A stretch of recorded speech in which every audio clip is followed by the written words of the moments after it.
Was Facebook ever willing to share user data with the Chinese Communist Party? Yes, Senator. He learnt Mandarin. He traveled to China more than any other country.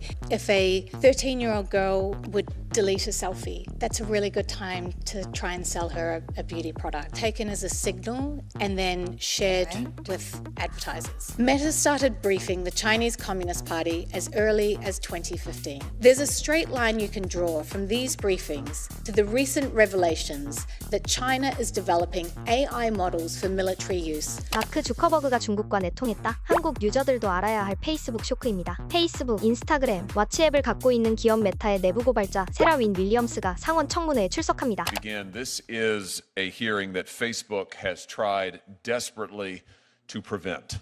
My name is Sarah Wynne Williams, and I served as the Director of Global Public Policy at Facebook, now Meta, for nearly 7 years, starting in 2011. I sit before this committee today to set the record straight about these illegal and dangerous activities. Facebook Meta issued a statement again last night saying that they don't do business in China. Is that true?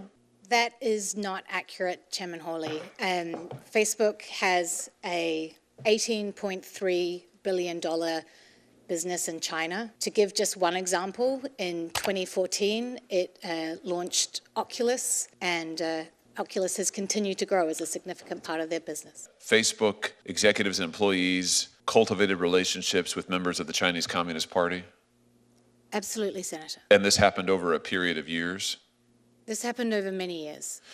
And did members of the Facebook executive team or other employees at Facebook, Meta, ever brief members of the Chinese Communist Party? Yes, Senator, regularly. Exchanged information with them? Yes, Senator. What are some of the topics that they covered in these briefings? I guess part of the value proposition that they could provide the Chinese Communist Party was their expertise in helping Chinese officials. So they explicitly, and I would be happy to provide you with the documentation, called out, we can help you, China, not have to rely on firms like Cisco or IBM, because we can help you with the technical expertise. So they were offering things like how to build more efficient data centers, or how to ensure that engineers could better understand technology like photo tagging. Facebook has said publicly many times, we would never compromise user data. It's a red line in the sand. Was Facebook ever willing to share user data with the Chinese Communist Party? Yes, Senator. Was Americans' user data ever compromised? Or they ever plan to compromise American user data in any way, do you know? One of the challenges with the servicing a market as big as China was the internet infrastructure that would underpin that. So they contemplated using POP servers. And POP servers is a technical data server that brings the data closer to the end user. The challenge with POP servers is that you can't segregate data. It would have American data, it would have Chinese user data, and it would be on Chinese soil. So I want to just be clear about this. Here in this document, Facebook is talking about making Chinese user data available to the Chinese government because they're going to store that data in China. Is that correct? Correct. But when you store that data in China, Americans who exchange messages or other information with Chinese Facebook users, that would mean the Chinese government could get access to the American data as well. Is that correct? Through the POP servers, potentially, yes. And Facebook was willing to take that risk? Yes, there was a lot of discussion about this, and ultimately, yes. You talked about Meta targeting children with ads based on their emotional state. One example is that Facebook was targeting 13 to 17-year-olds.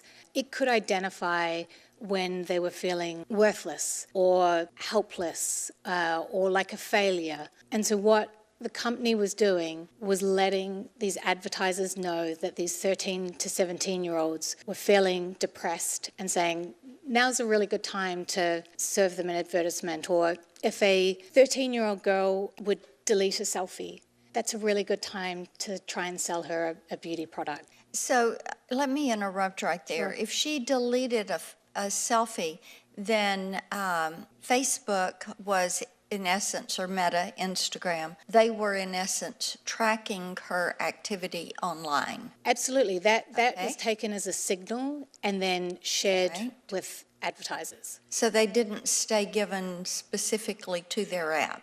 They traveled in the child's phone. Absolutely. So. Okay.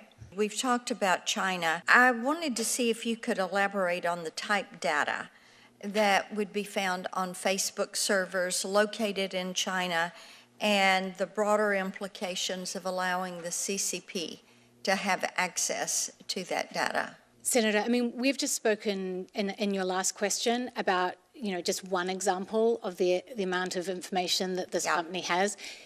It is unfathomable. It's very, very hard to wrap your mind around the amount of data that this company has on each person who logs on to its service. It's of, private messages, but so much data. And all of that would channel through a POP server. So then it is not just limited. The data Facebook holds or Meta holds is not just limited to the Meta applications. Not at all, Senator. So basically, Meta has the ability to build what I call a virtual you of an individual, where they go, the transactions they have, the different apps that they rotate from one to another. Is that accurate? Absolutely, Senator. Okay. Mark Zuckerberg was knowledgeable about the planning, and do you know whether he was knowledgeable about the risks as well? My understanding is that the risk is the hardest part of the plan. So it's unthinkable that he was not aware of the risk. Nothing happened here without his approval and knowledge. This was a project unlike any other project I worked on during my time at Meta, in that it was so centrally led by Mark Zuckerberg, and he was so personally invested in this project. He learnt Mandarin. He traveled to China more than any other country. He had weekly Mandarin sessions with employees. It's hard to overstate how different this project was to any other project I experienced in my many years at the company. So there would be no credibility to his denying that he knew about the risks, he knew about the concerns raised by his engineers and his China team. Senator, he was traveling to Beijing. In the documents submitted to subcommittee, Facebook appears to have been willing to provide the data of users in Hong Kong to the Chinese government at a time when pro-democracy protesters were opposing Beijing's crackdown. Is that impression correct? So that impression is correct. One of the more surprising things is that as part of the censorship tool that was developed, there were virality counters. So anytime a piece of content got over 10,000 views, that would automatically trigger it being reviewed by what they called the chief editor. What was particularly surprising is that the virality counters were not just installed, but activated in Hong Kong and also in Taiwan. By 2018, Facebook built, it even turned on censorship and surveillance tools that it developed for Chinese security officials, correct? It developed, and those Chinese Communist Party officials tested the censorship tool and would give feedback and say, this needs to change, or we need this, or we need confidence that you can capture images and filter images we don't want seen. Was the chief editor's geographic reach limited to mainland China, or did they plan to cover other locations? They plan to cover Hong Kong and Taiwan, is my understanding. So their surveillance operation was directed at Taiwan? That's my understanding, Senator. And Hong Kong? That's my understanding. Was the editor-in-chief's or the chief editor's power limited to reviewing viral posts? Oh, no, it's extensive power. The chief editor would be able to turn off the entire service in specific regions, for example, Xinjiang, or would also be able to turn off or manage the service on significant anniversaries like the anniversary of Tiananmen Square. Why would Facebook want to help China with artificial intelligence? I mean, what's the strategy there, do you think? So I think it links to this value proposition.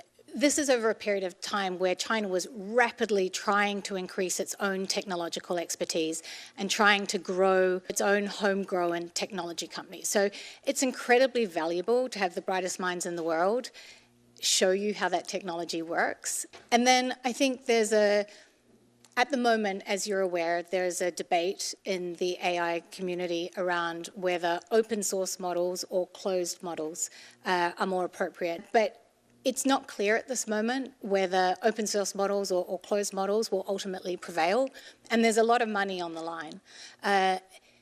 In some ways, you could say, it's helpful if you want open source to prevail to have a strong threat from a Chinese model so that you can say it's really important that America wins this and we are the American open source option.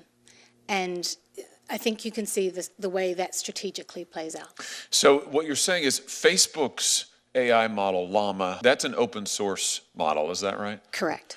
Many of the other American competitors, Sam Altman's company, for example, OpenAI, is closed sourced. So Facebook has a fundamentally different take, an open source model. They're briefing the Chinese government, including CCP officials, on this model, on their information, and then we get the revelation of DeepSeek just a few months ago. Do you think that Llama had something to do with DeepSeek? Do you think that information sharing helped lead to DeepSeek?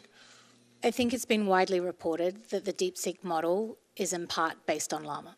A lot of the executives at Facebook protected their own children from what might have been an exploitation, which you've described here. The algorithm that analyzes your activity on the board and says, well, just deleted a selfie, good time for an ad, correct? Senator, that was one of the things that shocked me when I moved to Silicon Valley, is that it's a place full of, wooden Montessori toys, and executives would always speak about how they have screen bans in the house, or I would say, oh, has your teen used the new product we're about to launch? And they're like, my teenager's not allowed on Facebook. I don't have my teenager on Instagram. Like these executives, they know the harm that this product does. They don't allow their own teenagers to use the products that Meta develops. I mean, the hypocrisy is at every level.